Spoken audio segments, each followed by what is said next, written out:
এই পৃথিবী শব্দের সমার্থক শব্দের সাথে আমরা যদি সবগুলোর সাথে ধর যোগ করি, তাহলে যেমন ধর যোগ করে আমরা কি পাবো? পর্বতের সমার্থক শব্দ।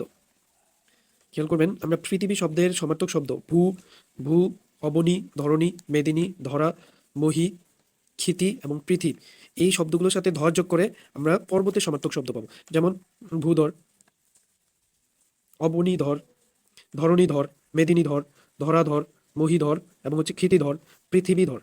তাহলে আমরা সহজেই মনে রাখতে পারতেছি। এই সমার্থক শব্দ হচ্ছে জল, নীর, অম্বু, বাড়ি, পয় এবং তয়। এই শব্দগুলোর সাথে যদি আমরা পানি শব্দগুলোর সাথে অথবা যদি আমরা ধর যোগ করি, তাহলে আমরা পাবো হচ্ছে মেঘের সমার্থক শব্দ। মেঘের সমার্থক শব্দ যেমন কি হবে? জলদ, জলদ অথবা জলধর, তাহলে মেঘ পাবো। নীর, নীরদ বা নিরোধর। অম্বু, অম্বুদ বা অম্বুধর। বাড়ি, বাড়িত বা বাড়িধর। পয়, পয়দ বা পয়ধর। তয়, তয়দ দদ অথবা ধর। তাহলে আমরা সহজেই কিন্তু পানি সমার্থক শব্দগুলো মনে রাখলে মেঘের সমার্থক শব্দগুলো পাচ্ছি। আবার দেখুন, পানি শব্দের সাথে যদি আমরা নিধি বা অথবা ধি যোগ করি, তাহলে আমরা পাবো হচ্ছে সমুদ্র।